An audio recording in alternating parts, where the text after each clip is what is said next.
When I was the Prime Minister of Canada, I was often asked this question: why do you support Israel?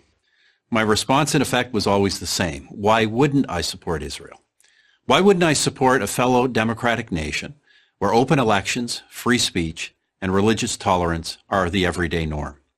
Why wouldn't I support a country with a vibrant free press and an independent judiciary? Why wouldn't I support a valuable trading partner and a wellspring of amazing technological innovation?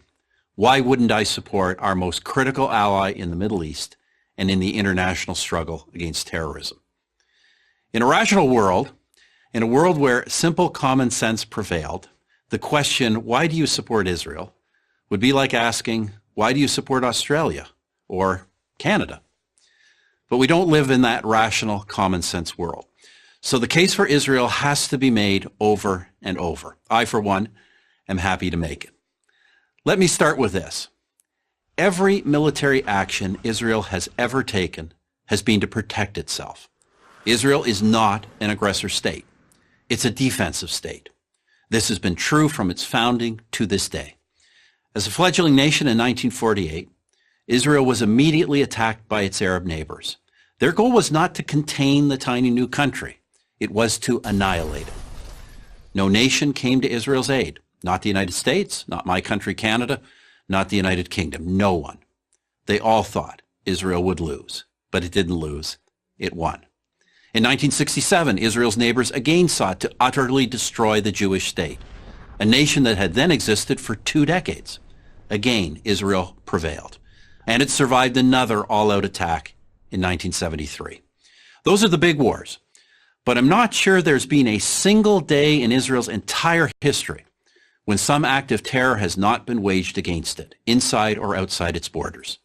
There have been 2 bloody waves of terror, so-called intifadas, in the late 1980s and the early 2000s, when Israelis were blown up on buses, at pizza parlors, and celebrating weddings. There have been incursions from terror groups like Hezbollah in Lebanon. There have been thousands of rocket attacks from Hamas in the Gaza Strip, even after Israel completely withdrew from that territory in 2005. In between the wars, in between the terror, Israel has sought peace with its neighbors, and it has achieved peace treaties with Egypt and Jordan.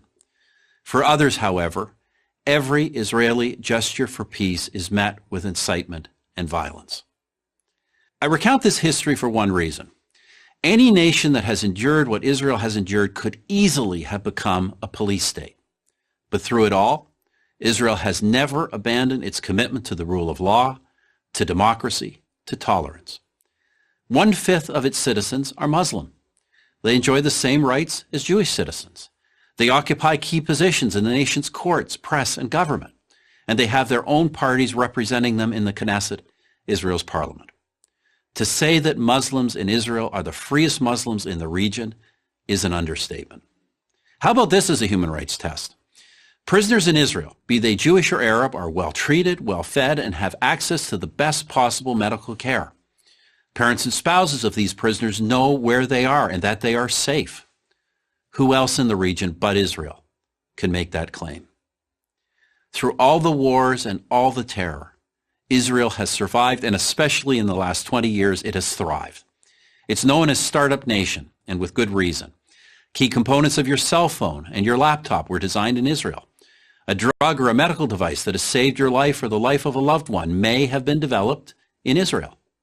Yet there are leftist politicians, activists, artists, academics, and college students who devote their lives to denouncing Israel, calling for boycotts, demanding it be cut off from academic and professional societies.